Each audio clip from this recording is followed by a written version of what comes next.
హరివిల్లు పాడ్కాస్ట్కి పునఃస్వాగతం. ఈ గత సంవత్సరంన్నరగా ఆదరిస్తున్న శ్రోతలకి, ప్రేక్షకులకి ధన్యవాదాలు.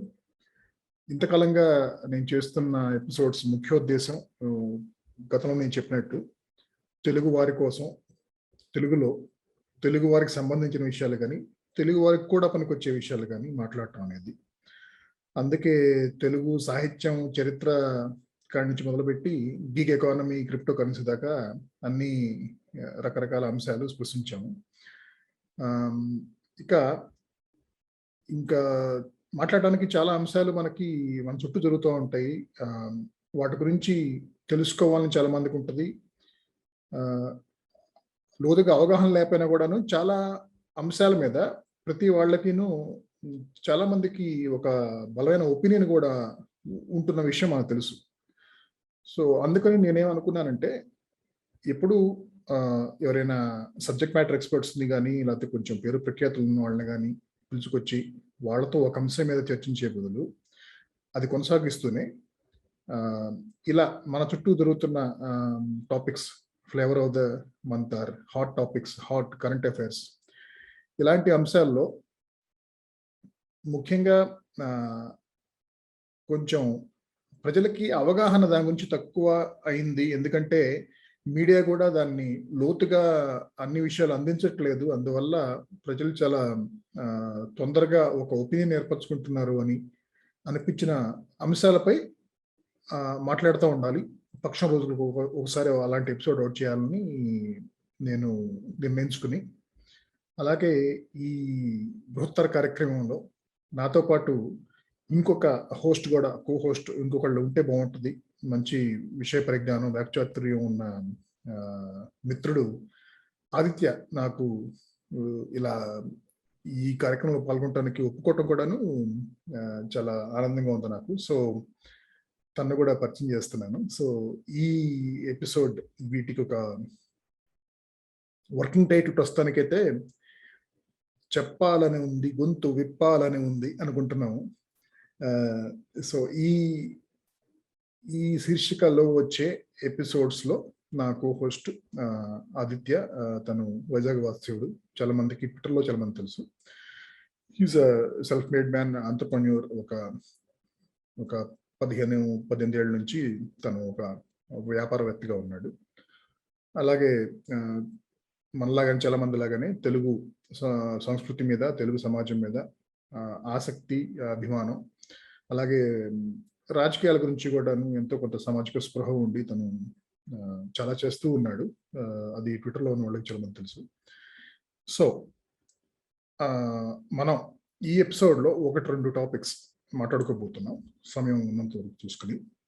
సో ఆ టాపిక్స్ గురించి మాట్లాడుకునే ముందు ఆదిత్య నుంచి కూడాను ఒక 2 మాటలు మాట్లాడాలని కోరుకుంటున్నాను. నమస్కారం అండి. నాగ్ గారు, థ్యాంక్ యూ.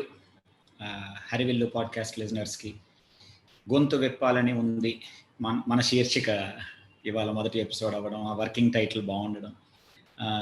చాలా రోజుల నుంచి ఇప్పుడు నాగ్ గారు నేను ఫ్రీక్వెంట్గా నాట్ జస్ట్ హరివిల్లు పాడ్కాస్ట్ పరంగానే కాదు, దాని ముందు నుంచి కూడా ఫ్రీక్వెంట్గా వారానికి వస్తారు, 15 రోజులకు వస్తారు.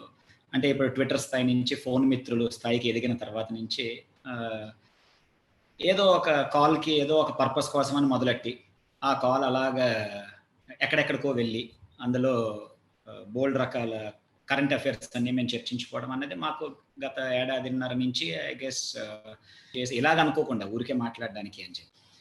సో అది నాగ్ గారు ఎప్పుడైతే ఇలాగ మనం ఒక సెషన్ చేయడం, ఊరికే ఒక పాడ్కాస్ట్ లాగా కాకుండా ఒక సిరీస్ లాగా అనగానే ఐ వాజ్ డిలైటెడ్ దట్ చాలా బాగుంది ఇది మాట్లాడుకోవడానికి ఫార్మలైజ్ చేయడం అనేది. జులై సినిమాలో బ్రహ్మానందం చెప్పినట్టు మాకు ఒక ఆత్మ ఉంది, దానికి ఒక కథ ఉంది, ఇలాగా మనకు కూడా ఇక్కడ ఒక ఒపీనియన్ ఉంది. దాదాపు ఈ శ్రోతలందరికీ కూడా హరివిల్లు లాంటి పాడ్కాస్ట్ ఇదేదో జనరల్ సినిమా మీదో లేకపోతే ఏదో పాప్ స్టఫ్ కాదు. కాబట్టి ఈ శ్రోతలందరికీ కూడా ఎంతో కొంత సామాజిక స్పృహ ఉండి ఉన్నవాళ్ళే, లేకపోతే ఈ పాడ్కాస్ట్ని ఆదరించడం అనేది జరగదు. సో ఈ ఆడియన్స్తో మాట్లాడడానికి ప్రతి వారం మనం ఒక 2 టాపిక్లు ఎంచుకుని సమయం ఒక స్టడీగా పెట్టుకుని అని ఒక ఎప్పుడైతే ఫార్మాట్ నాగ్ గారు చెప్పారో అది చాలా బాగా అనిపించింది, దట్ లెట్స్ ట్రై అని చెప్పి. So thank you and we hope this goes well. Thanks Aditya. So ఇవాళ మాట్లాడటానికి మనం ఎంచుకున్న అంశం, మొదటి అంశం ఏంటంటే గత నెలలో ఆగస్టులో ఆంధ్రప్రదేశ్ ప్రభుత్వం ప్రైవేట్ స్కూల్ ఫీస్ని రెగ్యులేట్ చేయడం కోసం, అంటే ప్రైమరీ అండ్ మిడిల్ స్కూల్ దాకా మ్యాక్సిమం 15,000 రూపీస్ అను, అలాగే అప్పర్ హైయర్ స్కూల్కి 22,000 అను, అంటే నెంబర్స్ కొంచెం అటు ఇటు కావచ్చు అని చెప్పింది. అలా ఫీజ్ ఫిక్స్ చేసి ఒక జియో రిలీజ్ చేశారు. దాంతోపాటు ఒక హెల్ప్ లైన్ కూడాను వాళ్ళు ఎస్టాబ్లిష్ చేసి, ఎవరైనా ఎంతకంటే ఎక్కువ ఛార్జ్ చేస్తుంటే మాకు చెప్పండి, వాళ్ళని లోపలేస్తాం అన్నట్టు మనం పత్రికల్లో చూసాం. దాని గురించి చాలామంది హర్షధ్వానాలు వ్యక్తపరిచారు. ఎందుకంటే ఈ ప్రైవేట్ స్కూల్ ఫీజు అనేది చాలా కుటుంబాలని, ఎక్కువ శాతం కుటుంబాలని ప్రభావితం చేసే అంశం. కానీ ఆలోచిస్తే there is more to it than what meets the eye. ఏంటంటే అది అంత కట్ అండ్ డ్రైగా అతి సరైన నిర్ణయం, ఎప్పుడో జరగాల్సిన నిర్ణయం అయితే కనుక ఇంతకుముందు కూడా చాలా వాళ్ళు చేసేవాళ్ళు. కానీ దీన్ని కొంచెం లోతుగా ఆలోచించి మన స్టేట్ను ఒకదాన్నే కాదు, మిగతా రాష్ట్రాల్లో కూడా ఏం జరుగుతుంది, అసలు రాజ్యాంగం ఏం చెబుతుంది, ఇప్పుడు దాకా వీటి మీద ఏమన్నా కోర్టు కేసులు జరుగుంటే కనుక సుప్రీం కోర్టు కానీ హైకోర్టులు కానీ ఏం చెప్పినాయి, ఇదంతా కొంచెం కూలంకషంగా చూసుకుని అప్పుడు ఒక అభిప్రాయం ఏర్పరచుకుంటే బాగుంటుంది అని చెప్పేసి నాకు అనిపించి నేను కొంత విషయం కూడాను గ్యాదర్ చేశాను. దానికి క్విక్గా మీకు ఆ సమ్మరీ ఇస్తాను. దాని తర్వాత ఆదిత్య అభిప్రాయాలు తీసుకుందాం. అలాగే నా అభిప్రాయం కూడాను ఆదిత్య చెప్పిన దాన్ని బట్టి నేను కూడా చెబుతాను. సో ముందు చూసుకుంటే ఏంటంటే, ఇండియాలో అంటే సెంట్రల్ గవర్నమెంట్, స్టేట్ గవర్నమెంట్స్ కలిపి 3% of the GDP, overall GDP of ఇండియాని మాత్రమే ఎడ్యుకేషన్ మీద ఖర్చు పెడుతున్నాయి. కానీ కనీసం 6% ఖర్చు పెట్టాలని చెప్పి నేషనల్ ఎడ్యుకేషన్ పాలసీ ఆఫ్ 1968, అంటే ఒక 52 ఏళ్ల క్రితమే చెప్పారు ఆ విషయం. కానీ ఇప్పుడు దాకా అది అమల్లోకి రాలేదు. ఈ మధ్య దాకా కూడాను 3% మాత్రమే ఖర్చు పెడుతున్నారు. అందులోనూ సెంట్రల్ గవర్నమెంట్ 15% ఖర్చు పెట్టే దాంట్లో మిగతాదంతా స్టేట్ గవర్నమెంట్స్ ఖర్చు పెడతాయి. మీకు తెలిసినట్టు విద్య అనేది కాంకరెంట్ లిస్ట్లో ఉంది, అంటే సెంటర్కి స్టేట్కి రెండింటికి రెస్పాన్సిబిలిటీ ఉంది. అలాగే పర్ చైల్డ్ ఎంత ఖర్చు పెడుతున్నారు యాన్యువల్గా అంటే, చాలా వరకు రాష్ట్రాల్లో 25,000 సంవత్సరానికి ఒక చైల్డ్ మీద ఖర్చు పెడుతున్నారు. అంటే మనం ఇప్పటివరకు మాట్లాడుతుంది అంతాను state and central government schools ద్వారా ఏం ఖర్చు పెడుతున్నారు అనేది. సో నేను చెప్పినట్టు కనీసం 25,000 ఖర్చు పెడుతున్నారు చాలా వరకు రాష్ట్రాలు. కొన్ని బాగా వెనకబడిన రాష్ట్రాలు అయితే కనుకను 10,000, 12,000 కూడా ఖర్చు పెడుతున్నారు.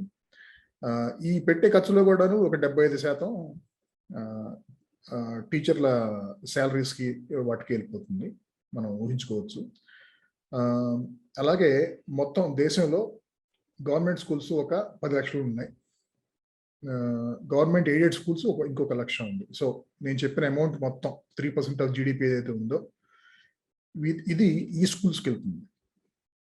ఇది కాకుండా ఇండియాలో 4 లక్షల ప్రైవేట్ స్కూల్స్ ఉన్నాయి. ఎందుకు ఉన్నాయంటే దానికి మనం ముందు చూస్తాం. ఎందుకంటే అంత గ్యాప్ ఉంది కాబట్టి, సప్లైకిను డిమాండ్కి మధ్య. ఆల్మోస్ట్ ఒక సగం మంది ఇండియాస్ చిల్డ్రన్, పిల్లల్లో సగం మంది ప్రైవేట్ స్కూల్స్ చదువుతున్నారు ప్రస్తుతం ఈ 4 లక్షల స్కూల్లో.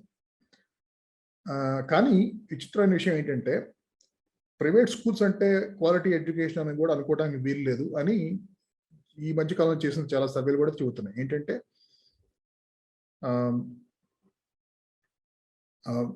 Outcomes from private schools are not significantly better than government schools అని సర్వేస్ చెబుతున్నాయి. అంటే ఉదాహరణకి 35%, అంటే రూరల్ సెట్టింగ్స్లో, గ్రామీణ ప్రాంతాల్లో ఉన్న ప్రైవేట్ స్కూల్స్లో చదివే వాళ్ళల్లో ఆల్మోస్ట్ ఒక 1/3, 3వ వంతు పిల్లలు 5వ క్లాసులో ఉన్న వాళ్ళు కూడాను 2వ క్లాసు పాఠ్య పుస్తకంలోని ఒక పారాగ్రాఫ్ కూడా చదవలేకపోతున్నారు. అది అంటే ఒక చిన్న డేటా పాయింట్ అది చాలా ఇంపార్టెంట్. అంటే ఆ గ్యాప్ ఉండబట్టి గవర్నమెంట్ పూర్తిగా అందరికి విద్య అందజేయలేకపోతుంది కాబట్టి ప్రైవేట్ స్కూల్స్ వచ్చినాయి. కానీ ప్రైవేట్ స్కూల్స్ కూడాను అంత గొప్పగా ఏమి చేయట్లేదు దీని సారాంశం. అలాగే ఇంకొక ఉన్న అపోహ ఏంటంటే ప్రైవేట్ స్కూల్స్ గురించి, అంటే ఎలా అయితే ఒక అపోహ ఏంటంటే మంచి క్వాలిటీ ఎడ్యుకేషన్ ఉంటుంది అనేది, అది తప్పు అని కూడా తెలుస్తుంది. రెండో అపోహ ఏంటంటే ప్రైవేట్ స్కూల్స్ అన్నీను బాగా ఎక్కువ ఛార్జ్ చేస్తారని చెప్పేసి ఫీజు. కానీ అది కూడా తప్పే. ఎందుకంటే డేటా ఏం చెబుతుందంటే మనకి 70% of private school students pay less than 1,000 per month as fees. అలాగే ఈ ప్రైవేట్ స్కూల్స్లో జాయిన్ అవుతున్న పిల్లల్లో కూడాను 40% మంది ఎకనామికల్లీ పూర్ సెక్షన్స్, బడుగు వర్గాల నుంచే వస్తున్నారు. సో ఆ రకంగా చూస్తే క్వాలిటీ ఆఫ్ ఎడ్యుకేషన్ కానీ, కాస్ట్ ఆఫ్ ఎడ్యుకేషన్ కానీ, అలాగే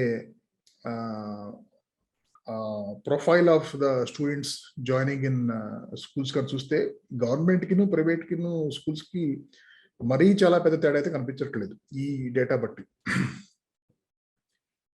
సో మన అందరం చాలా హ్యాపీగా, మనలో చాలా మంది ఏదైనా స్టేట్ గవర్నమెంట్ కనుక ఇలా ప్రైవేట్ స్కూల్ ఫీజుని రెగ్యులేట్ చేస్తే, అంటే ఇంతకంటే ఛార్జ్ చేయకూడదని కనుక ఏదైనా జివో ఇస్తే బాగా ఆనందంగా ఫీల్ అయ్యే వాళ్ళల్లో, అలా ఫీల్ అవటానికి ఎంతో కొంత ఆస్కారం ఉన్న వాళ్ళు ఎవరంటే అర్బన్ సెంటర్స్లో తమ పిల్లల్ని చదివిస్తున్న వాళ్ళు. అది కూడా అర్బన్ సెంటర్స్లో కూడా అన్ని రకాల ప్రైవేట్ స్కూల్స్ ఉంటాయి. అర్బన్ సెంటర్స్లో ఉన్న మంచి ప్రైవేట్ స్కూల్స్లో చదివిద్దాం అనుకున్న వాళ్ళు, వాళ్ళకి ఇలాంటి డెసిషన్ కొంచెం బాగా ఊరట కలిగించవచ్చు.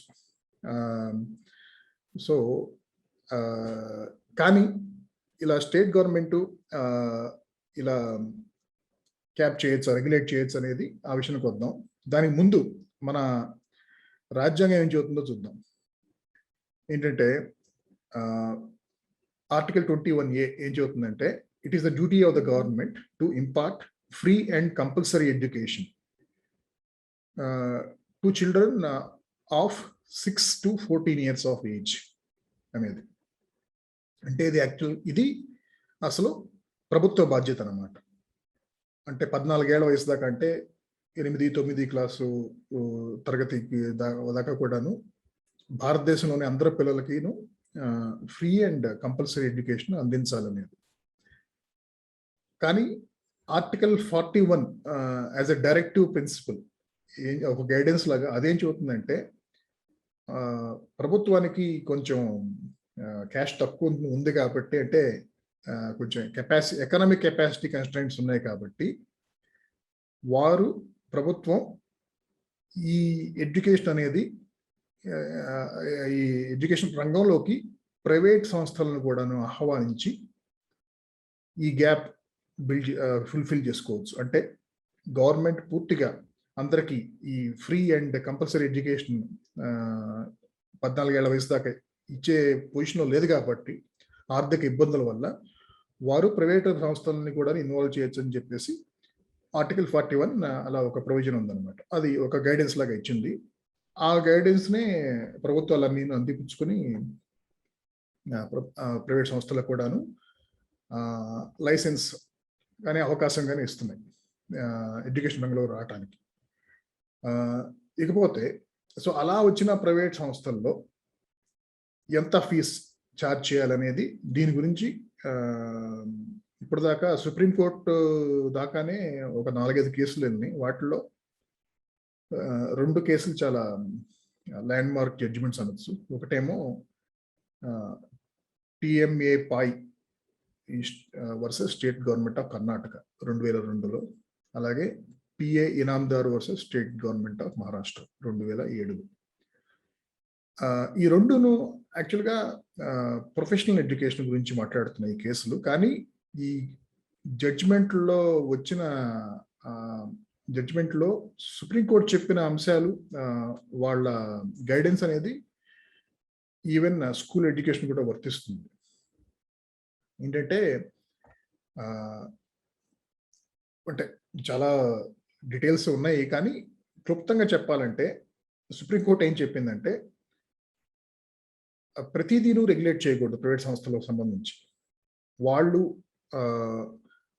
కనీస అవసరమైన ఫెసిలిటీస్ అవన్నీ ఏర్పాటు చేస్తున్నారా పిల్లలకి స్కూల్లో, అదనేది రెగ్యులేట్ చేయొచ్చు. అంతేకాని అలాగే వాళ్ళ అడ్మిషన్ ప్రొసీజర్ కూడాను అది వాళ్ళకి వదిలేయచ్చు మీరు, ముఖ్యంగా స్కూల్ లెవెల్లో అయితే కనుక. అంతేగాని very transparent and some national entrance test పెట్టి మొత్తం తీసుకోవటం ఇలాంటి ఇబ్బందులు పెట్టకూడదు వాళ్ళని, వాళ్ళకి అది వదిలేయచ్చు అనేది. అలాగే ఫీజుకి సంబంధించి వాళ్ళకి అంటే ప్రతిదీను గవర్నమెంటే డిక్టేట్ చేయకూడదు fees. They should allow private schools to charge enough fees, adequate fees to generate certain surplus, which can so that surplus amount can be used to invest back again in school infrastructure or capacity building or capability building అనేది అలా ఇచ్చారు. So surplus కూడా అంటే ఎంత అంటే మేము ఇంత అని చెప్పం, కానీ ఒక 6 to 15% of the overall annual revenues అయితే కనుక కొంచెం రీజనబుల్ సర్ప్లస్ అనుకోవచ్చు అని కూడాను ఆ జడ్జి గారు చెప్పారు ఆ కేసులో. అంటే అది బెంచ్ యాక్చువల్గా. So one of the judges has come out with ఇదనమాట, 6 to 15% అనేది ఒక గైడెన్స్ లాగానే, it's not binding an anybody. ఇది మొత్తం మీద the long and short of ఈ విషయం. సో దీంట్లో కండెన్స్ చేస్తే 2-3 విషయాలు అర్థమవుతున్నాయి. ఏంటంటే ఒకటేమో మన కాన్స్టిట్యూషన్ ముఖ్యంగా స్కూల్ ఎడ్యుకేషన్ని ఒక ఫ్రీ మార్కెట్ ఎకానమీ లాగా చూడట్లేదు. అది one of the fundamental rights of every Indian child. అది ప్రభుత్వం దాన్ని ఏర్పాటు చేయాలి. ప్రభుత్వానికి ఆర్థిక స్తోమత లేనప్పుడు ప్రైవేటు వ్యక్తులను కూడా తీసుకోవచ్చు ఆ రంగంలోకి. కానీ ఎంత ఫీజు ఛార్జ్ చేస్తున్నారు అనేది దానికి ఒక లిమిట్, అంటే అది ఒక ప్రాఫిటీరింగ్ లాగా ఉండకూడదు, కేవలం ఒక సర్ప్లస్ మాత్రం జనరేట్ చేసుకోవడానికి అవకాశం ఇవ్వాలి అనేది కాన్స్టిట్యూషన్ కానీ సుప్రీంకోర్టు కానీ చెప్పింది అనేది నాకు అర్థమైంది ఇదంతా చదివితే. సో ఈ బ్యాక్గ్రౌండ్లో మనం చూస్తే కనుక ఇలా మొన్న మన స్టేట్లో కానీ అలాగే ఇంకొక 8 వేరే స్టేట్స్లో కూడా ఇలాంటి ఆర్డర్సే ఉన్నాయి. దానికి సంబంధించి ఎడ్యుకేషన్ ఇన్స్టిట్యూషన్ వాళ్ళు కేసుకి వెళ్ళారు, కొన్ని కంప్లీట్ అయినాయి, జడ్జిమెంట్లు వచ్చినాయి. మళ్ళీ దాని మీద సుప్రీంకోర్టుకి వెళ్ళటం, ఓడిపోయిన వాళ్ళు, అది జరుగుతూనే ఉంది. ఇప్పుడు కూడాను ఈ ఆంధ్ర గవర్నమెంట్ మొన్న ఇచ్చిన జీవో మీద కూడాను కేసు కోర్టుకు వెళ్ళారు ప్రైవేట్ ఇన్స్టిట్యూషన్స్ వాళ్ళు. అది ప్రస్తుతం హియరింగ్ నడుస్తూ ఉంది. ఇది బ్యాక్గ్రౌండ్. సో ఆదిత్య, ప్రశ్న ఏంటంటే, ఇది మొత్తం బ్యాక్గ్రౌండ్ విన్న తర్వాత నీ అభిప్రాయాన్ని మార్చుకుంటావు ఏంటంటే, నీ అభిప్రాయం ఏంటో నాకు తెలుసు, ఇంతకుముందు మనం ఆడుకున్నాం కాబట్టి. ఏంటంటే state has no role to play in deciding how much school should charge అనేది. సార్ లేదు, I have very strong opinions on this topic. నాకు చాలా గట్టి ఒపీనియన్ ఉంది ఈ పర్టికులర్ టాపిక్ మీద. అయితే ఒక ప్రికర్సర్గాను మనం స్టార్టింగ్లో ఇంట్రడక్షన్లో అనుకున్నప్పుడులాగా ఈ పర్టికులర్ సిరీస్ ద్వారా మనం రీచ్ అవుట్ అవుతున్నప్పుడు మనం ముందే అనుకున్న మాట ఏంటి, ఏ విధంగానూ వీలైనంత వరకు మన బయాస్ చూపించకూడదు, వీలైనంత వరకు let us be neutral about it and just talk about general topics as informed citizens అనుకున్నాం. గవర్నమెంట్ చేసింది కాబట్టి, ఆ గవర్నమెంట్ చేసింది కాబట్టి అన్న ఉద్దేశమే లేదు, జస్ట్ యాజ్ ప్యూర్ సిటిజన్స్ మాట్లాడుతున్నాం. అయితే ఎడ్యుకేషన్ ఎప్పుడైతే గవర్నమెంట్ తాలూకా సొంత స్కూల్స్, సొంత ఎస్టాబ్లిష్మెంట్స్ ఉన్నాయో, ఉన్న తర్వాత ఆ గ్యాప్ ఫిల్ చేయడానికే వచ్చాయి. ఇప్పుడు మీరు అన్న డేటా పాయింట్స్లోని more than 70% are charging less than 1000 rupees per month అని మీరే అన్నారు. అది నిజం. అది అంటే దానికి మన వాళ్ళు అర్బన్గా, రూరల్గా వాడుకునే కామన్ మాట కాన్వెంట్ చదువులు అని, కాన్వెంట్ అనే మాట ఏదైతే వాడతామో మనం, ఆ కాన్వెంట్లన్నీ కూడా ఎస్పెషల్లీ రూరల్ ఏరియాల్లో అంతకన్నా ఫీజు ఎక్కడ ఉంటుంది వాళ్ళకి? సో ఫ్యూ హండ్రెడ్స్లోనే ఉంటుంది, ఫ్యూ థౌజండ్స్లోనే. టీచర్లకు కూడా అలాగే ఉంటుంది. మనం ఈ టాపిక్ గురించి మాట్లాడాలి అని చెప్పి మీరు మాట్లాడిన తర్వాత, మీరు నాకు ఫ్యూ డేస్ అగో ఇది చేద్దామని చెప్పిన తర్వాత నేను ఏం చేశానంటే, మా పిల్లల స్కూల్లో ఉన్న క్లాస్ టీచర్కి రీచ్ అవుట్ అయ్యాను. రీచ్ అవుట్ అయ్యి, ఎందుకంటే నాకు తెలిసి కొన్నాళ్ళ క్రితం స్టేట్ గవర్నమెంట్ ప్రైవేట్ టీచర్స్ అందరితోటి జూమ్ కాల్, ఒక కాన్ఫరెన్స్ కాల్ పెట్టింది. పెడితే అందులోని మన సీఎం జగన్ గారే మాట్లాడారు. ఇన్ఫాక్ట్ మా వాళ్ళ టీచర్లతో కూడా డైరెక్ట్గా సీఎంఏ మాట్లాడారు. సో వీళ్ళు డైరెక్ట్గా అడిగిన క్వశ్చన్ ఒక సెషన్లోని, మాది మంచి స్కూల్, సో టీచర్స్ని ప్రాబబ్లీ ఇంక్లూడ్ చేసుకుంటారు. అయితే మా అమ్మాయి వాళ్ళ క్లాస్ టీచర్ డైరెక్ట్గా అడిగారట, సార్ మాకు గత కొన్నాళ్ళ నుంచి మీరు ఈ మాట చెప్పిన తర్వాత ఇంకా కూడా చాలా మంది పేరెంట్స్ లాస్ట్ ఇయర్ నుంచే ఇబ్బంది పడుతున్నారు, ఫీజులు ఎలాగో చాలా మంది కట్టట్లేదు. సో మేము already we are working on truncated salary.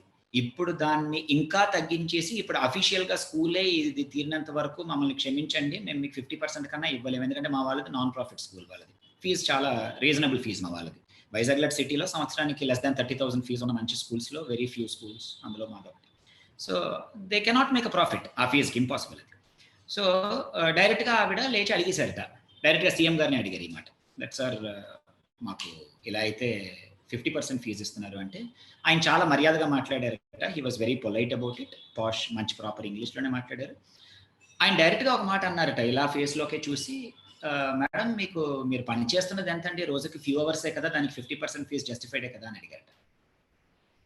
ఇది ఫస్ట్ హ్యాండ్ ఇన్ఫర్మేషన్. ఇది అగైన్ ఐఎమ్ నాట్ అగేన్స్ట్. నా క్వశ్చన్ ఏంటంటే, ఇప్పుడు దీని తాలూకా బ్యాక్గ్రౌండ్కి వెళ్తే మనం 10,000, 15,000, 20,000, 25,000 ఏదైతే ఫీజ్ స్లాబ్స్ ఉన్నాయో మన వాళ్ళవి, వీలైనంత వరకు అమ్మఒడి పథకంలోంచి వచ్చిన దానికి అది సరిపోవాలి అన్నది ఉద్దేశం అన్నది ఇట్ ఈస్ ఎవిడెంట్, అది అందరికీ తెలిసిన విషయం కదా. తర్వాత గవర్నమెంట్ స్కూల్స్కి ఇంకొంత స్ట్రెంగ్త్ పెంచడం కోసం రూరల్ ఏరియాల్లో ఇది పెట్టి కొన్ని స్కూల్స్ ఏవైతే సబ్ క్వాలిటీ ఉన్న స్కూల్స్ ప్రైవేట్ ఉన్నాయో వాళ్ళకి ఆ డబ్బులు కట్టుకునే బదులు ఇది గవర్నమెంట్ స్కూల్కి మారుద్దాము అనుకోవడం, దాని తాలూకా మంచి పర్యవేక్షణ, అది కూడా ఉంది ఆలోచన వాళ్ళకి. ఆ స్కూల్స్లో స్ట్రెంగ్త్ లేక చాలా స్కూల్స్ పాపం అలమటిస్తున్నాయి కాబట్టి. అయితే అండ్ చాలా ఏరియాస్లో government schools are better than these convents. Rural ఏరియాస్లో చిన్న గది పెట్టుకుని కాన్వెంట్ అని వాడు 12,000 కలెక్ట్ చేసే కన్నా గవర్నమెంట్ స్కూల్ చాలా బెటర్ కదా, మన వాళ్ళు చేర్చరు అక్కడ. ఎనీవే, కమింగ్ బ్యాక్, ఇదే మాట ఏదైతే ఇప్పుడు మన వాళ్ళు అన్నారో 50% మీరు చేస్తున్నది ఎంత అండి, రోజుకి 3-4 గంటలే కదా, గవర్నమెంట్ టీచర్ని అనగలరా?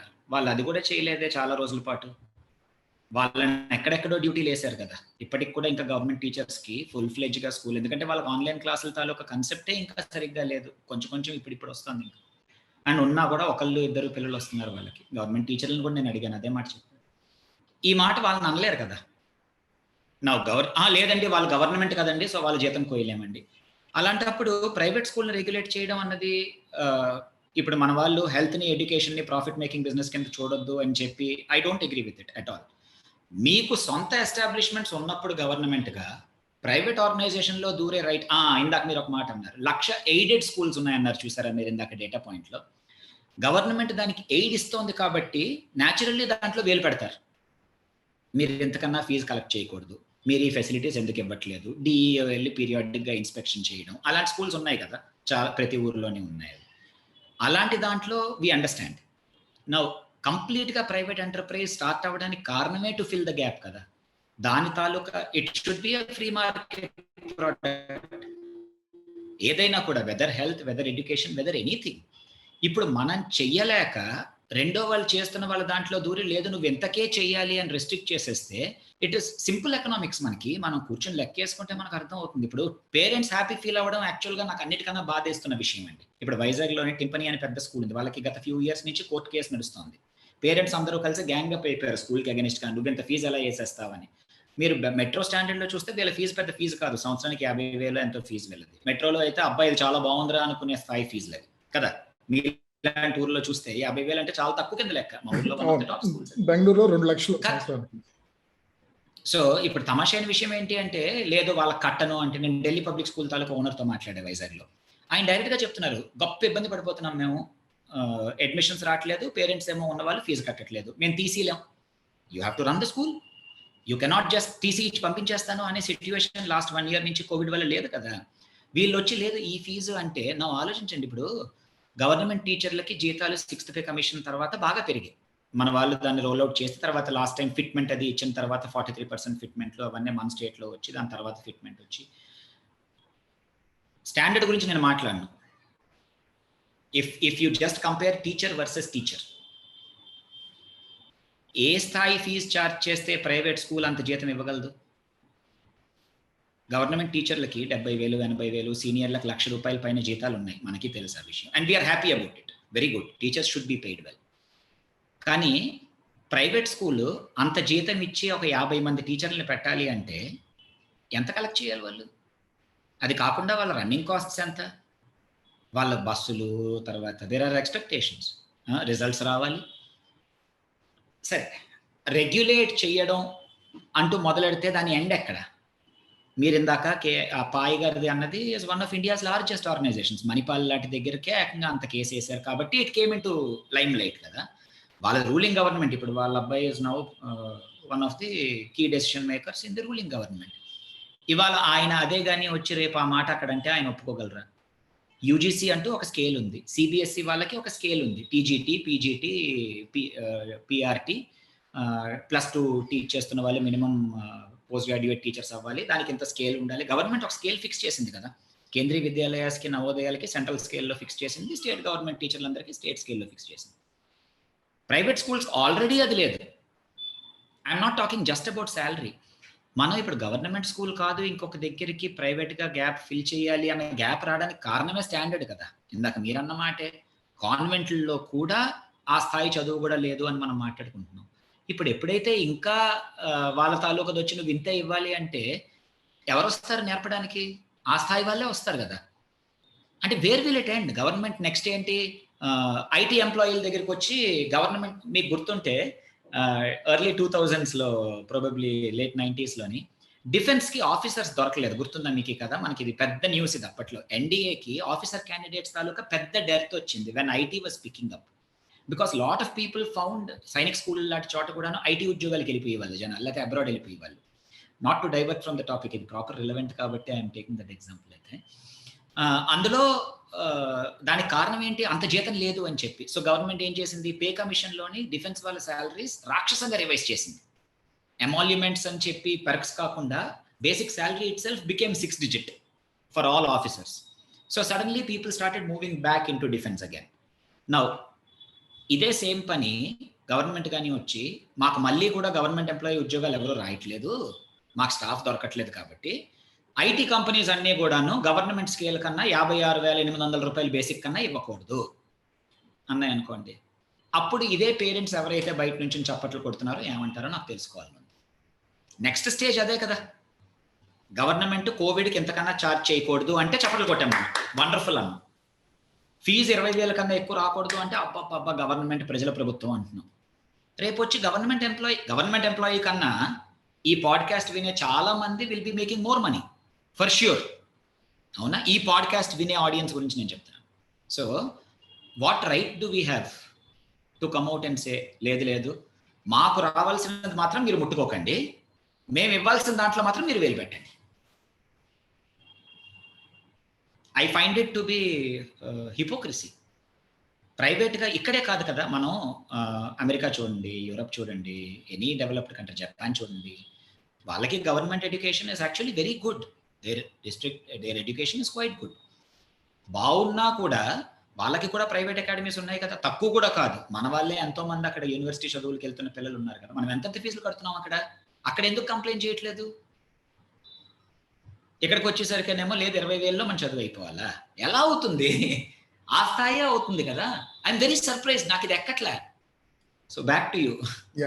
సో ఇదేంటంటే మనం ముందు కూడా ఎపిసోడ్స్లో గవర్నమెంట్ పాలసీస్ గురించి ఏదైనా మాడుకుంటూ ఉంటాం.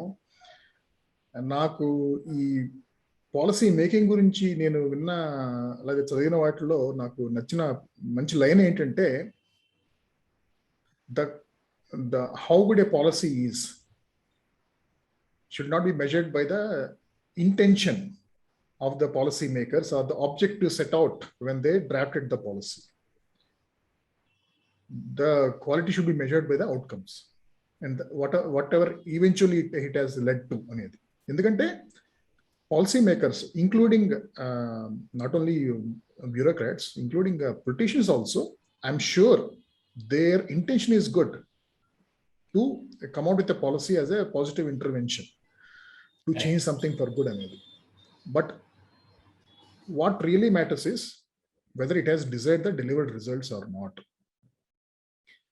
దానికి ఒక మంచి ఎగ్జాంపుల్ ఏంటంటే, ఆ మధ్య 2012-13 ఆ టైంలో బెంగళూరు నుంచి హైదరాబాద్ వెళ్తున్న బస్సు ఒక హైవేలో, బెంగళూరు హైదరాబాద్ హైవేలో ఆ బస్ కాలిపోయింది. సో ఒక 28 మంది చనిపోయినట్టున్నారు. అయితే దాని తర్వాత ఆబ్వియస్లీ కొంచెం సేఫ్టీ మెజర్స్ సరిగ్గా ఉన్నట్లేదు. అదే ఆ జబ్బార్ ట్రావెల్స్ ఏదో జేసీ దివాకర్ రెడ్డి ట్రావెల్స్ సంబంధించినది. అయితే దానివల్ల ప్రజలందరూ కోపం వచ్చేసి ట్రావెల్స్ వాళ్ళ మీద కోపం పెంచుకున్నారు. గవర్నమెంట్ ఏదో ఒకటి చేయాలి సార్, తప్పదు వీళ్ళని కుమ్మేయాలని అన్నారు. సో గవర్నమెంట్ కూడా వాళ్ళని కుమ్మేసినంత పని చేసింది. అంటే వాళ్ళు ప్రత్యేకంగా వాళ్ళు సేఫ్టీ స్టాండర్డ్స్ పెంచలేదు, వేధింపులు ఎక్కువ చేశారు అంతే. వాళ్ళ మీద వేధింపులు, దాని ద్వారా డబ్బు చేసుకుంటారు మధ్యలో బ్యూరోక్రసీలో ఉన్నవాళ్ళు. దానివల్ల ఈవెన్చువల్ అవుట్కమ్ ఏం జరిగిందంటే, ఇప్పటికి కూడాను అప్పటితో కంపేర్ ఇప్పటికి సేఫ్టీ స్టాండర్డ్స్ ఏం పెరగలేదు. కానీ ఏం పెరిగిందంటే, ఇలా గవర్నమెంట్ ఎప్పుడైతే కొంచెం వాళ్ళని ఇప్పుడు దాకా కేవలం నీ ఫిట్నెస్ సర్టిఫికేట్ దీని మీదే మిమ్మల్ని ఇసుగించేవాళ్ళం, ఇప్పుడు మాకు ఇంకోటి దొరికింది యాక్చువల్గా సేఫ్టీ స్టాండర్డ్స్ గురించి అనేది, ఫైర్ సేఫ్టీ స్టాండర్డ్స్ అనేది, దాన్ని పట్టుకుని ఇంకొంచెం గుంజడం మొదలుపెట్టారు. అందువల్ల వెంటనే జరిగిన ఎఫెక్ట్ ఏంటంటే, వాళ్ళు బస్ రేట్లు ఒక 40% పెంచేశారు. అంటే నేను కూడా ఎఫెక్ట్ అయ్యాను, ఎందుకంటే బెంగళూరు నుంచి మన సైడ్ రావడానికి ఎక్కువ బస్సులోనే వెళ్తాం, ఎందుకంటే ట్రైన్స్ చాలా తక్కువ ఉన్నాయి. అంటే చాలా వరకు ట్రైన్స్ అన్ని Bengaluru to Orissa and beyond up to north east ఉంటాయి. వాటిల్లో మన రిజర్వేషన్ కోటా చాలా తక్కువ ఉంటుంది. కాబట్టి బస్సులే శరణ్యం అనమాట ఇక్కడ నుంచి ఆంధ్రాకి అటు సైడ్ వెళ్ళే వాళ్ళకి. అయితే సో మొత్తమే జరిగింది ఏంటి, అక్కడ ఏం జరిగిందంటే ఛార్జీలు పెరిగినాయి 40%, అంతే తప్పితే అసలు కోరుకున్న అవుట్కమ్ ఏదో అది రాలేదు. సో అలాగే ఇప్పుడు కొన్ని ప్రైవేట్ స్కూల్స్ కొంచెం ఎగ్జార్బిటెంట్గా ఛార్జ్ చేస్తున్నారు అనే దాంట్లో వాస్తవం ఉంది. That is probably because they have more demand also, right? అలాంటప్పుడు సో వాళ్ళ మతం అణచడం కోసం మొత్తం ప్రైవేట్ స్కూల్ రంగాన్ని నడ్డి మీద తన్నేస్తే అప్పుడు ఏమవుతుందంటే, అదే కొండనాలికి మందేస్తే ఉన్ననాలికి ఉన్నట్టు అవుతుంది అనమాట. అది నా ఉద్దేశం. ఏంటంటే గవర్నమెంట్ చేయాల్సిన ముఖ్యమైన పని ఏంటంటే గవర్నమెంట్ స్కూల్ స్టాండర్డ్స్ అలా పెంచడం. ఎందుకంటే చాలా గవర్నమెంట్ స్కూల్స్లో ఆక్యుపెన్సీ తక్కువ ఉంటుంది, ఎందుకంటే ఎక్కువ మంది ప్రైవేట్ స్కూల్స్కి వెళ్తున్నారు కాబట్టి, చాలా బడుగు వర్గాలు చెందిన వాళ్ళు కూడా. సో ఆ విషయం ఒకటి చూసుకోవాలి. రెండోది, ప్రైవేట్ స్కూల్స్ వాటిని రెగ్యులేట్ చేయొచ్చు. అంటే రెగ్యులేట్ అంటే ఈ సుప్రీంకోర్టు ఇచ్చిన జడ్జిమెంట్ ప్రకారం వీళ్ళు వాళ్ళ లెక్కలు ఆడిట్ చేయొచ్చు కదా. వీళ్ళు ఎంత సొమ్ము చేసుకుంటున్నారు, వీళ్ళకి ప్రాఫిట్ ఎంత వస్తుంది, is it reasonable profit to generate reasonable surplus, or is it profiteering or pure commercialisation అనేది, అది చూసుకుని అది ఇండివిజువల్గా చేయాలి. అంతేగాని ఇలా 15,000 22,000 అంటే గవర్నమెంట్గా నువ్వే గవర్నమెంట్స్ ఇప్పుడు చూస్తే కనుక నేను చెప్పినట్టు లెక్క చాలా స్టేట్స్లో ఆల్రెడీ కనీసం 25,000 ఖర్చు పెడుతున్నారు ఒక చైల్డ్ మీద. అంటే మీ గవర్నమెంట్ స్కూల్స్లో మీరే 25,000 30,000 సంవత్సరాలు ఖర్చు పెడతారని మీకు తెలిసినా కూడాను మీరు ప్రైవేట్ స్కూల్స్ 15,000 మాత్రమే తీసుకుని వాళ్ళని చదివించాలి అనేది ఎలా ఎక్స్పెక్ట్ చేస్తారు మీరు అసలు? సో అక్కడ ప్రభుత్వ అధికారులకి రాజకీయ నాయకులకి ఇవి తెలియదా అంటే తెలుసు, కాకపోతే అంత కొంచెం పాపులర్ డెసిషన్ కదా ఇది, ఇలా చేస్తే పాపులిస్ట్. దెన్ ఇంకోటి ఏంటంటే ఇలాంటివి చప్పట్లో చెప్పినప్పుడు దాని తర్వాత ఏమో ఎన్ఫోర్స్మెంట్ పెద్దగా ఉండదు. మళ్ళీ అంటే దీన్ని 100% ఎన్ఫోర్స్ చేస్తే ఎదురికి కొన్ని చాలా వరకు స్కూల్స్ లేచిపోతాయి, అది వేరే విషయం. ఆ ఎన్ఫోర్స్మెంట్ కూడా చాలా సెలెక్టివ్గా ఉంటుంది, అది కూడా అధికారులు డబ్బు చేసుకోవడానికి ఉంటుంది. దీనివల్ల ఇప్పుడు చప్పట్లు కొడుతున్న తల్లిదండ్రులకు ప్రత్యేకంగా ఒదిగేదే ఉండదు, ఎందుకంటే ఎక్కువ ఫీజు ఛార్జ్ చేస్తున్న వాళ్ళు చేస్తూనే ఉంటారు. ఈ ఎన్ఫోర్స్మెంట్ ఆ వేధింపుల వల్ల మూసేసుకునే వాళ్ళు మూసేస్తారు. దానివల్ల ఇంకా సప్లై తగ్గి ఉన్న స్కూల్స్ ఇంకా ఎక్కువ ఫీజు డిమాండ్ చేసినా ఆశ్చర్యపడక్కర్లేదు. సో అందుకని నా ఉద్దేశం ఏంటంటే కొంచెం ఎవరైనా ముఖ్యంగా చదువుకున్న వాళ్ళు ఇలా గవర్నమెంట్ ఇలా కొన్ని డెసిషన్స్ తీసుకుంటున్నప్పుడు ఊరిని చప్పట్లు కొట్టేయడం కాకుండా అసలు కొంచెం లోతుగా ఆలోచించి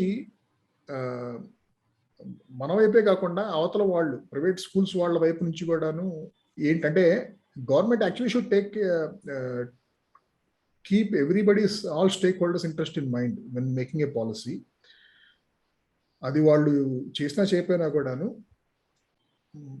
మనం సిటిజన్గా మనం కూడాను గవర్నమెంట్ తీసుకునే డెసిషన్స్లో మిగతా stake holders point of view ఏంటి అనేది కూడా కొంచెం దృష్టిలో పెట్టుకుంటే కనుక మన డిమాండ్స్ కూడా రీజనబుల్గా ఉంటాయి. అప్పుడు అవతల వాళ్ళ నుంచి కూడా రెస్పాన్స్ రీజనబుల్గా ఉంటుంది అనేది నా ఉద్దేశం. సో ఈ టాపిక్ మనం ముగించే ఉంది. ఏమన్నా ఫైనల్ వర్డ్ ఏమైనా ఉందా దీని మీద? అంటే నాకు బిలీఫ్ ఏంటి అంటే యాజ్ అన్ ఆంటర్‌ప్రెన్యూర్ నేను ఐఎమ్ ఆల్వేస్ గా ఉంటే అంత మంచిది అనే ధోరణిలో నేను సంవత్సరాల నుంచి వ్యాపారం చేస్తున్నప్పుడు I always all business people want freedom to operate. కాబట్టి I have a very strong feeling ఈ విషయంలోని that government has no business being in business. So మన పని మనం సరిగ్గా చేయలేకపోతున్నాం. Correct, you want to regulate, you close down your entire infrastructure, depend on them, pay them your money. మీరు ఇప్పుడు ఏదైతే అన్నారు చూస్తారా 25,000 రూపాయలు ఖర్చు అవుతుంది అని, దానికి ఒక బడ్జెట్ ఉంది కదా ఎడ్యుకేషన్ది. ఆ ఎడ్యుకేషన్ తాలూకా బడ్జెట్ ట్రాన్స్ఫర్ చేసేయండి. ఇప్పుడు ఈ అమ్మఒడి పథకం, ఫీజ్ క్యాప్లు ఉన్నాయి, రకరకాల ఇంప్లిమెంట్స్ ఆల్రెడీ గవర్నమెంట్ పెట్టింది. ఇది ఫస్ట్ టైం వచ్చినది కాదు. They have always been butting in to private business. ఇప్పుడు ఉన్నదే అది ఆపలేం మనం. అన్ని దేశాలు చేస్తాయి, మన ఒక్కలమే కాదు. సో కంప్లీట్ గా షట్ డౌన్ యువర్ ఎంటైర్ అపరేటస్. మనం చేయలేకపోతున్నాం కాబట్టి షట్ డౌన్ చేసేసి ప్రైవేట్ వాళ్ళ దగ్గర ఇప్పుడు ఎలాగైతే ఆరోగ్యశ్రీ మన గవర్నమెంట్ సరిపోవట్లేదు, ప్రైవేట్ దాంట్లో ఇచ్చేస్తాం మీకు, we will pay your fees అన్నారు కదా. సో కంప్లీట్ షట్ డౌన్ చేసేయండి అది. లేకపోతే ఊరికి బాగా రూరల్ ఏరియాస్లో ఉండవు మాత్రమే ఉంచండి, సిటీలన్నీ మూసేయండి. మూసేసి ప్రైవేట్ స్కూల్స్ మీద ప్రాపర్గా చెప్పండి అఫీషియల్గా, okay we will pay their fees, then you regulate. మీరు డబ్బులు కట్టారు, మీరు వాళ్ళకి ఏదో you've given them extra site ఇచ్చారు ఫ్రీగా కట్టుకోమని చెప్పి. ఇప్పుడు స్టీల్ ప్లాంట్ చేసింది ఆ పని, వైజాగ్లో స్టీల్ ప్లాంట్ పెట్టినప్పుడు ప్రతి కంపెనీ చేస్తుంది కదా, టు బ్రింగ్ స్కూల్స్. ఎకరం రూపాయికి లీజుకి ఇవ్వడాలు, టీచర్స్ అందరికీ క్వార్టర్స్ ఇవ్వడాలు ఇస్తారు. దెన్ దే కెన్ సే మేము ఫీజు కడుతున్నాం కాబట్టి ఇంతే అని చెప్పి. ఏమీ చేయకుండా బయట కూర్చుని నేను బ్యూరోక్రటిక్ గా నేనేమో ఒక లా పాస్ చేశాను, నువ్వు 10,000 ఛార్జ్ చేయి, ఎలా చేస్తారు? 10,000 ఎలా ఛార్జ్ చేస్తారు? అందరికీ తెలిసిన విషయం. మీరు అన్నది 100% కరెక్ట్. 15,000 ఛార్జ్ చేసి పక్క నుంచి 10,000 క్యాష్ ఇవ్వండి అని అడుగుతారు రేపు ఉదయం. ఎలా రన్ చేస్తారు స్కూల్ని? పెద్ద స్కూల్స్ ఎలా రన్ చేస్తాయి? ఇప్పుడు ఇంటర్నేషనల్ స్కూల్ అని చెప్పి 20 ఎకరాల క్యాంపస్ పెట్టుకున్న వాడు 10,000 రూపాయలతో ఏం చేయాలి? వాడి గార్డెనింగ్ డబ్బులు రావు. Give parents the freedom to choose కదా. Market will regulate automatically. That's my final opinion on this. In all business, not just here. రేపు ఉదయం వచ్చి అన్ని పనులకే కదా. లేదు నువ్వు కంప్యూటర్ తయారు చేసినప్పుడు ఇంతే చేయి, వెబ్సైట్కి 516 ఛార్జ్ చేయి, బిర్యానీకి 79 రూపాయల ఛార్జ్ చేయి. There is no end to it. So just to conclude, education is unlike several other sectors. మొదట చెప్పినట్టే ఏంటంటే ఇది ప్రాఫిటీరింగ్ అనేది దీంట్లో ఉండకూడదు. ఇది ఒరిజినల్గా ప్రభుత్వ బాధ్యత. అది వాళ్ళు చేయలేకపోతున్నారు కాబట్టి వాళ్ళు ప్రైవేట్ రంగాన్ని ఆహ్వానించారు, అదంతా బాగానే ఉంది. కానీ ప్రైవేట్ రంగాన్ని ఆహ్వానిస్తున్నా కరెక్టే, కానీ how are you incentivising them to do a better job of this at which you fail as government. రెండో టాపిక్, ఆఖరి టాపిక్ ఈ ఎపిసోడ్లో. నేను ఈ మధ్య కొంతమంది ఫ్రెండ్స్, బ్యాచ్మేట్స్, యూఎస్లో ఉంటున్న వాళ్ళు కానీ వాళ్ళ సంభాషణలో కానీ కొన్ని ఆర్టికల్స్ కూడా చదువుతూ ఉంటే నాకు ఒక ట్రెండ్, ఎమర్జింగ్ ట్రెండ్ ఒకటి గమనించాను. ఏంటంటే యూపీ బాగా డెవలప్ అయిపోతుంది గత కొద్దేళ్లుగా అనేది. సో నేను కూడా నిజమే కదా, ముఖ్యంగా యూపీ, బీహార్ లాంటి డెవలప్ అయితే కనుక అది దేశానికి కూడా మంచిదే. ఎందుకంటే అంతమందికి ఎంప్లాయ్మెంట్, అంతమంది జనాభా ఉన్నారు కాబట్టి ఎంప్లాయ్మెంట్ అక్కడే జనరేట్ అయితే కనుక వాళ్ళు అక్కడే ఉంటారు. అఫ్ కోర్స్ ఇక్కడ మిగతా స్టేట్స్లో అంటే మహారాష్ట్ర, గుజరాత్లో కానీ లేకపోతే సౌత్లో కానీ ఎంప్లాయీ ప్రాబ్లం వస్తుంది, అది వేరే విషయం, లో వేజ్ ఎంప్లాయీస్ ప్రాబ్లం. కానీ మంచిదే అనేది. కానీ దీంట్లో అంటే ఇండియా షైనింగ్ క్యాంపెయిన్ లాగా, లేకపోతే Gujarat development model, the famous Gujarat development model లాగా ఈ యూపీ డెవలప్మెంట్ మోడల్ అనేది కూడా ఒక ఎమర్జింగ్ ట్రెండ్ లాగా నాకు అనిపించింది. సో దీంట్లో ఏది నిజం, ఎంతవరకు నిజం అనేది మాట్లాడితే బాగుంటుందేమో అనేసి. సో నీ అభిప్రాయం ఏంటి ఆదిత్య? మీరు ఇప్పుడు ఇంట్రడక్షన్లో చెప్పినట్టు మనకి ఒకవేళ కానీ ఒక ఫార్ములా పనిచేస్తే ఆ ఫార్ములానే మనం అలా రుద్దుతూ ఉంటాం. ఇండియాలో మన తాలూకా, ఇండియాయే కాదు ఎక్కడైనా కూడా ప్రాబబ్లీ మనిషి తాలూకా తత్వమేమో అది. ఒక సినిమా హిట్ అయితే అదే మోడల్లోని 500 సినిమాలు తీస్తాం మనం.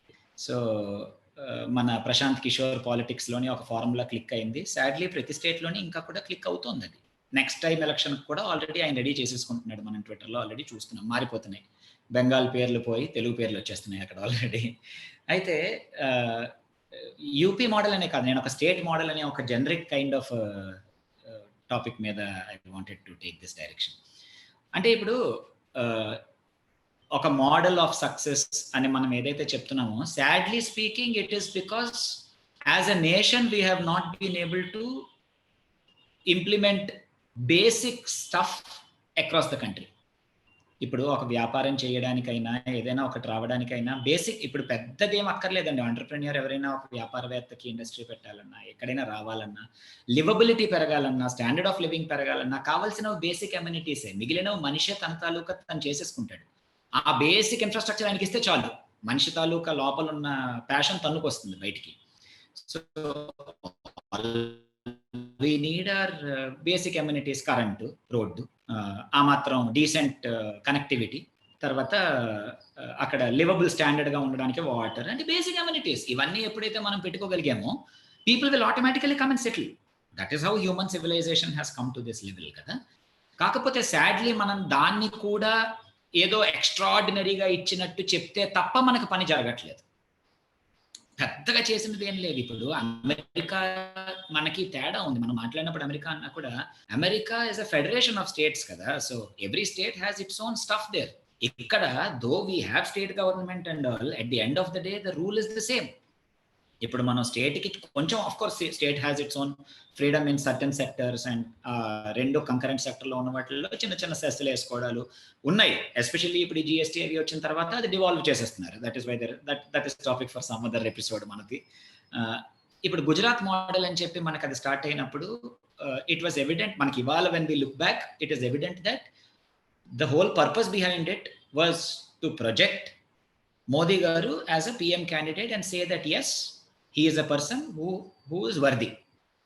స్టఫ్ ఉన్న మనిషి ఈయనలాంటి ప్రధానమంత్రి వస్తే మనకి బ్రహ్మాండంగా దేశం ఉంటుంది అని చెప్పి. And it worked and I'm happy that it worked.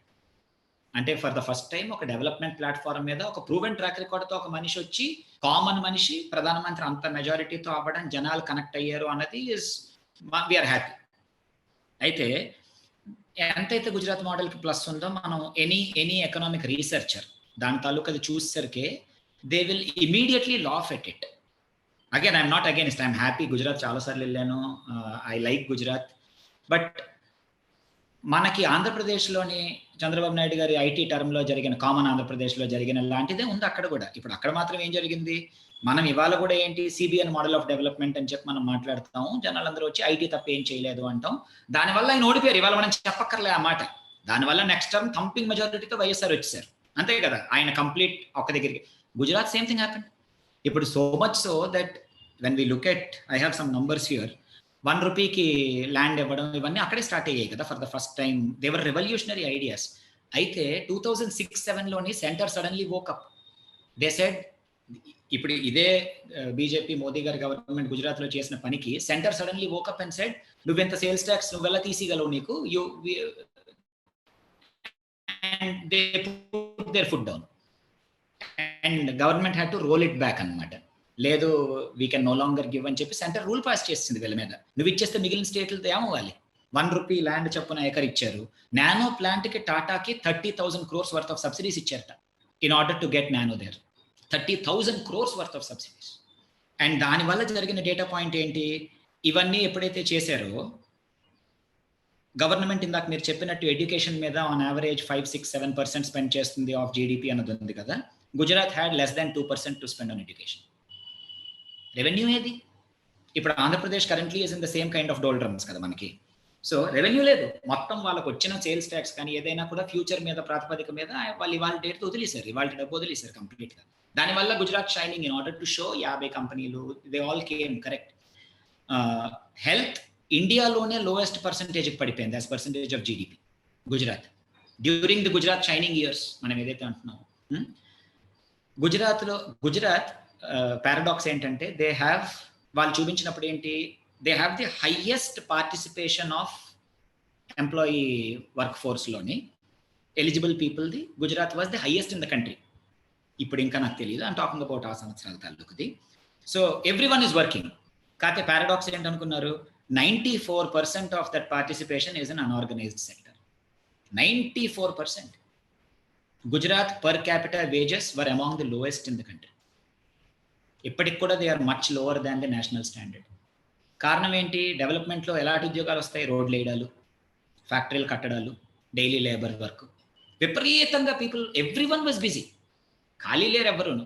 కానీ what has it done to quality of life? Now again I'm not against ఇది మోడల్ అన్నది. నాకు సర్ప్రైజ్ ఏంటి అంటే ఇది ప్రతి స్టేట్ చేయాల్సిన పని అని నాకు ఒక అభిప్రాయం. దానికి వస్తాను నెక్స్ట్ ఆఫ్టర్ మీరు చెప్పిన యూపీకి వచ్చేసరికి.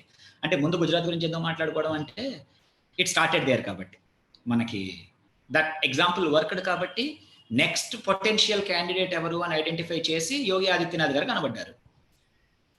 సో అక్కడ Gujarat development model work to win elections not in Gujarat. Ante Gujarat probably they won because of some other reason, but Gujarat development model, that packaging has worked in winning general elections in 2014 to convince rest of the Indians to project Modi that so he is someone who has seen it, done it kind of, and he has done it for 3 terms in Gujarat.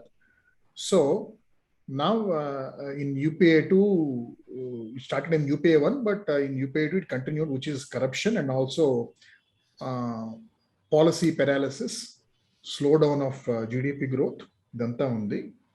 So oka corruption lekunda alage manchi growth, alage yearly 2 crores employment generation, ilanti manchi slogans అందామా, promises అందామా, ఏదో ఒకటి వీటితో. So Gujarat development model work for winning elections in rest of India. అదొక్కటే clarification ఇద్దాం. Correct మాట, correct. So ఇప్పుడు same thing ఏం చేశారు ఇప్పుడు యూపీలోని. అగైన్ ఆడియన్స్కి ఏంటంటే the intention is not to go against any particular government. వస్తాను దానికి కూడా next we will come there after I finish with what I have in UP. యూపీకి ఒక మేజర్ అడ్వాంటేజ్ ఆల్రెడీ ఉంది. They are part of NCR. వాళ్ళకి ఇప్పుడు నోయిడా లాంటి hub ఉంది. ఇప్పుడు ఎలా అయితే తెలంగాణకి హైదరాబాద్ ఇంజిన్ ఉందో అలాగా యూపీకి జీడిపి నంబర్స్ ఒకవేళ కానీ ఎక్కడ మనకు దొరకలేదు, నేను ట్రై చేశాను కానీ. అంటే how much percentage of this growth is actually stemming from Noida and its ancillary areas which come under NCR by virtue of being NCR. ఇప్పుడు అటువైపు హర్యానాకి కానీ ఇటువైపు యూపీకి కానీ మేజర్ అడ్వాంటేజ్ ఉంది కదా. It spills over so much, అంటే అక్కడ అంత గ్రోత్ ఉంది కాబట్టి.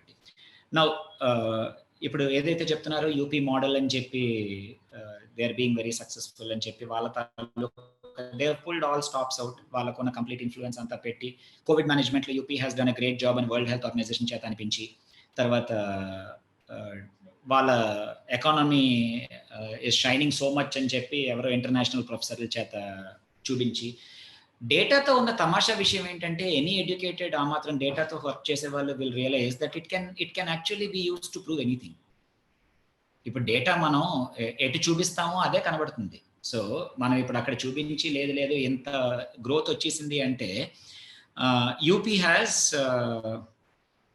About 16.5% of the country's population. Their GDP contribution is less than 8%. Now, it is a great improvement from where it was. I agree. Now, there were states called Bimaru states. మనం ఫేమస్గా వినేవాళ్ళం కదా, బీహార్, మధ్యప్రదేశ్, రాజస్థాన్, ఉత్తరప్రదేశ్. ఈ బీమారు states అన్న tag విడిపించుకోవడం కోసం ఈ states చాలా కష్టపడ్డాయి, ఇవాళే కాదు చాలా సంవత్సరాల నుంచి. తమాషా అయిన విషయం ఏంటంటే అన్నిటికన్నా most successful state for many years now has been Bihar. Statistics చూస్తే బీహార్ తాలూకా గ్రాఫ్లు కానీ గీస్తే ఇంత గ్రాఫ్లు ఉన్నాయి వాళ్ళవి. they've bet the national average significantly every time. Nitish Kumar ద్వారా, దాని తర్వాత ఈవెన్ డ్యూరింగ్ నాలుగు ఇయర్స్ అప్పుడు స్టార్ట్ అయింది కదా, దే సెడ్ లేదు we don't want to be called BIMARU అని చెప్పి. Suddenly when economy open up, తమాషా అయిన విషయం ఏంటి, we don't talk about it, we don't want Bihar to be promoted. తమాషా అయిన విషయం ఇంకోటి ఏంటి, Madhya Pradesh has done very well for itself. అంటే ఒకటి మనం we can argue saying that see the standard is very low.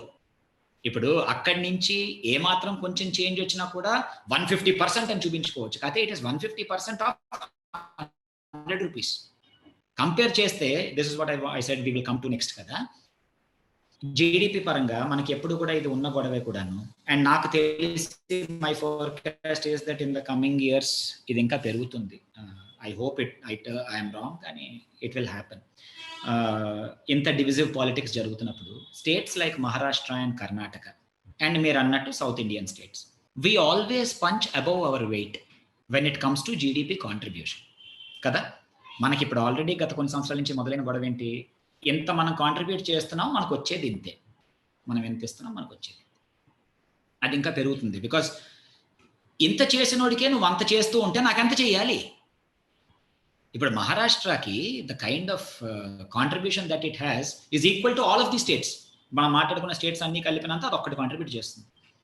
Now when you look at it, ఇప్పుడు మనం వాళ్ళు మాట్లాడిన last point that I have here before I ask you a question is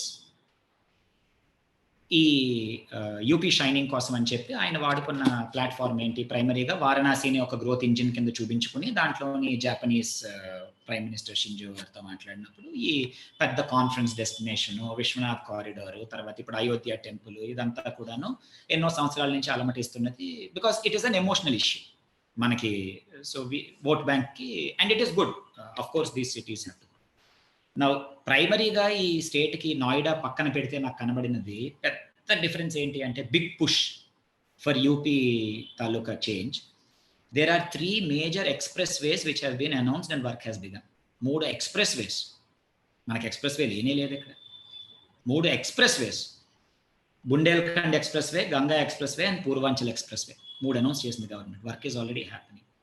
3టిది కలిపి UP లోపల total distances 1250 kilometres. 1250 కిలోమీటర్ల express వేలు కడితే state ఎక్కడి నుంచి ఎక్కడికి వెళ్ళిపోతుంది. ఒక్క రోడ్డు పడేసరికి మనకి గోల్డెన్ క్వాడ్రిలేటరల్ పడేసరికి ఎకానమీ ఎక్కడి నుంచి ఎక్కడికి వెళ్ళిపోయింది. This is the centres push, వాళ్ళ చేతిలో ఉన్న పని కదా. సో వాళ్ళు ఏంటి, ఓకే మనం let's go ahead and dump these here, let's develop. To their credit it is overdue. పాపం అంత పాపులేషన్ ఉన్న స్టేట్ రావడం అనేది మీరు ఇందాక అన్నది 100% correct. UP, Bihar, Madhya Pradesh, Rajasthan doing well, Bengal doing well is మన కంట్రీని నెక్స్ట్ లెవెల్ క్యాటపల్ట్ చేస్తాయి అవి. బట్ బలవంతంగా భజన కొట్టి పక్క వాళ్ళని ఇరిటేట్ చేయకూడదు కదా. నాకు that is where I'm upset. That సి ఇప్పుడు చేస్తోంది. తమిళనాడులో స్టాలిన్ గురించి ఎందుకు మాట్లాడరు, ఆయన చేస్తున్న దాని గురించి ఎందుకు. Karnataka has always punched above its weight, చిన్న స్టేట్ కాతే the contribution is disproportionately high always. Now Telangana's contribution, తెలంగాణకు హైదరాబాద్ తప్ప ఏమీ లేదు అలాగైతే contributor, but its contribution is very high compared to what they get. ఈ స్టేట్స్ అన్ని రేపు వచ్చి గోల్ చేయవా అంటే, just for the sake of making an image బలవంతంగా మనం పట్టుకొచ్చి లేదు ఈయన సక్సెస్ఫుల్. నా ప్రకారం Shivraj Chouhan is very successful, Nitish Kumar is exceptionally successful. మనం ఫ్రీక్వెంట్ గా చంద్రబాబు నాయుడు గారి గురించి ఇక్కడ మాట్లాడుకుంటాం, రీజనల్ సాట్రాప్స్ అయిపోయారు వీళ్ళందరూ కాబట్టి కనబడలే. కాకపోతే వాళ్ళు పెద్ద స్టేట్లలో ఉన్నారు కదా, వాళ్ళు కనబడాలి కదా. ఒక మనిషి కోసం అని చెప్పి డేటా పాయింట్స్ అన్ని మార్చేయకూడదు. సో టు నా పరంగా conclusion is UP model correct, but there are many other states which will beat UP if we look at the stats. No. Even last 2 years లో వచ్చిన చేంజ్ కూడా. So I want to ask you this question.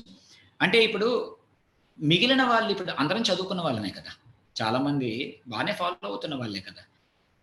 ఒకసారి already చూసాం that okay Gujarat has done very well, correct, Gujarat has done very well, but we have done even better than Gujarat. మనమే Andhra Pradesh has done better than Gujarat, Tamil Nadu has done better than Gujarat, Karnataka has done much better than Gujarat in the same years. మనం గుజరాత్ మోడల్కి ఎందుకు పడిపోయాం, ఇప్పుడు UP మోడల్కి ఎందుకు పడిపోతున్నాం. Already people are talking about saying that okay మన నెక్స్ట్ మహారాజీనే అని చెప్పి మాట్లాడుతున్నారు. ప్రైమ్ మినిస్టర్ కూడా అంటలా మహారాజ్ అంటున్నారు. అంటే అంతలాగా మన డేటా పాయింట్స్ లేకుండా ఉన్నందుకు why did we become like this చెప్పండి నాకు. What is your opinion on it? ఎందుకంటే ఇప్పుడు మహారాష్ట్ర, కర్ణాటక అంత గ్రో అవుతున్నా కూడాను ఏది ఒక 5 ఏళ్ళలో 10 ఏళ్ళలో కాదు, ఒక 30 ఏళ్ళుగా ఇంకా ఎక్కువగా. మహారాష్ట్ర కేసులో అయితే ఇంకా ఎన్నో ఏళ్ళ నుంచి అక్కడ నుంచి ఏ ప్రైమ్ మినిస్టర్ క్యాండిడేట్ ప్రొజెక్ట్ చేయలేదు కదా. అందుకని ఆ మోడల్ పాపం షైన్ అవ్వలేదు. మొన్న మోదీ గారు ప్రైమ్ మినిస్టర్ అవడానికి ముందు గుజరాత్ మోడల్ బాగా పేరు వినిపించింది. ఇప్పుడు మహారాజ్ సింహాసనం ఎక్కే సమయం ఆసన్నమైంది కాబట్టి యూపీ మోడల్ అనేది వినపడుతుంది. సో మీరు చెప్పినట్టు ఏ రాష్ట్రం అయినా అది అభివృద్ధి చెంది అక్కడ ప్రజలు అభివృద్ధి చెంది వాళ్ళు జీడిపి కంట్రిబ్యూట్ చేసి దానివల్ల సెంట్రల్ గవర్నమెంట్కి ఎక్కువ డబ్బులు వచ్చి వాళ్ళు కనుక దాన్ని సక్రమంగా basic infrastructure and social welfare ఖర్చు పెడితే అందరం ఆనందిస్తాం, దాంట్లో డౌటే లేదు. కానీ ఈ రకంగా ఉన్నది లేనిది కలిపి చెప్పి ఒక ప్రాపప్ చేయటం, ఇది దీనివల్ల మీరు చెప్పినట్టు అంటే ఇది ఒక టెంప్లెట్ లా తయారైపోతుంది. ఏంటంటే ఎవరైనా సరే ఒక ప్రశాంత్ కిషోరే కదా, హాఫ్ ప్రశాంత్ కిషోర్ లాంటి వాళ్ళైనా సరే దీన్ని టెంప్లెటైజ్ చేసేసి ప్రతి దాంట్లోనూ వాడచ్చు. ఏంటంటే డేటాని మిస్రిప్రజెంట్ చేయటం, డేటాని మిస్ఇంటర్ప్రెట్ చేయటం, అలాగే ఫేక్ న్యూస్ క్రియేట్ చేయటం, ఇదంతా ఒక ఇండస్ట్రీ అయిపోయింది ఆల్రెడీ. ఇంకా ఆ ట్రెండ్ ఇంకా పెరుగుతుంది ఎవరిని ప్రొపప్ చేయాలన్నా కూడా. అది ఇంకా దేశ స్థాయి నుంచి రాష్ట్ర స్థాయికి వచ్చేసింది ఆల్రెడీ. ఇక ముందు ముందు యూనివర్సిటీ ఎలక్షన్లు వీటి కూడాను బాగా ఈ misinformation, fake news, digital campaigns కూడా బాగా నడుస్తాయి అనుకుంటున్నాను. సో అది రెండు రీజనబుల్ హెవీ టాపిక్స్తో ఫస్ట్ ఎపిసోడ్లో ముందుకు వచ్చాం. Hopefully people have enjoyed listening to us, and more importantly వింటున్న వాళ్ళకి కొన్ని ప్రశ్నలు కానీ లేకపోతే మాతో మేము చెప్పిన కొన్ని పాయింట్స్ ఏకీపించిన వాళ్ళకి కానీ ఉంటే కనుక వాళ్ళు తమ అభిప్రాయాలు, సలహాలు, సూచనలు మా ఇద్దరు ట్విట్టర్ హ్యాండిల్స్ పంచుకోవటం కానీ లేకపోతే దీన్ని అప్లోడ్ చేసిన యూట్యూబ్ ఛానల్లో పంచుకోవడం కానీ చేస్తారని. అలాగే ఇంకొకసారి నేను చెప్పొచ్చేది ఏంటంటే like any human beings, నేను నాకు కానీ ఆదిత్య కానీ we have our own biases and prejudices. కాతే these are not primordial loyalties like some of you have. Okay, these are biases and prejudices built over a period of time based on what we have learned by reading and talking to people. Adi so మేము చెప్పేవి obviously they will be influenced by our biases and prejudices. As long as we keep the comments civil, as long as we keep our arguments civil and detailed, I think ఇలాంటి ఫోరంలో ఇలా మాట్లాడుకోవటం, నేను మాట్లాడిన తర్వాత మీ అభిప్రాయాలు చెప్పటం, వాటిని మేము మళ్ళీ ఎప్పుడైనా ఫ్యూచర్ ఎపిసోడ్లో అడ్రస్ చేయటం, ఈ ప్రక్రియ అనేది ఒక లిబరల్ డెమోక్రటిక్ కంట్రీలో చాలా అవసరం సొసైటీలో అనేది నా ఉద్దేశం, ఆదిత్య ఉద్దేశం కూడాను. సో ఈ ప్రయత్నం ఎక్కువ కాలం కొనసాగాలని, మీ సలహాలు సూచనలతో ఇంకా బాగా మంచి టాపిక్స్, అంశాలను ఎంచుకోవడం జరగాలని నేను ఆశిస్తున్నాను. Aditya, your final word. Yeah sir, ఇది నాగ్ గారు హరివేలు పాడ్కాస్ట్లోని పరకాల గారితో, జేపీ గారితో చేసిన సెషన్స్లోని ఈయన వాళ్ళిద్దరిని ఈ క్వశ్చన్ అడిగారు, that okay as a citizen of a democracy మనం చేయాల్సిన పని ఏంటి, వాట్ షుడ్ వీ డూ, ఇలా ఊరుకోవడమేనా అని అడిగితే వాళ్ళు చెప్పిన ఆన్సర్ అదే కదా, that's you have to talk, you have to contribute as a citizen. ఊరికే ప్యాసివ్గా ఉండడం కాదు, you need to be active in the democratic process. Correct కదా వర్డ్ నేను వాడింది నాగ్ గారు మీ పాడ్కాస్ట్లో విన్నది. సో ఈ ప్రయత్నంలోనే మేము ఏదో సొల్యూషన్స్ ఇవ్వడానికి పాలసీ థింకర్స్ కాము, కాకపోతే we're people with common sense like you all. So solution ఇవ్వడం కాదు, we just wanted to have a conversation even if it does not suit our bias. So ఫ్యూచర్లోని వచ్చే టాపిక్స్ మీరు సజెస్ట్ చేసినవి ఏమైనా వచ్చినా కూడాను మా ఉద్దేశం ఏదో లేదు, మా బయాస్, బికాస్ మాకేం ఎజెండా లేదు కాబట్టి we don't have to push anything. Neither of us are in mainstream politics, thankfully. So as just citizens, ఒక ఆ టైంకి ఉన్న ఒకటి రెండు టాపిక్స్ తీసుకుని దాని గురించి మన అభిప్రాయం పంచుకుని దాని గురించి ఇంకొంతమంది ఆలోచించి just to have a civil conversation like Nag garu cheppinattu is our idea. So thank you, and we hope there are many more to come. Right. Thanks. That's a wrap.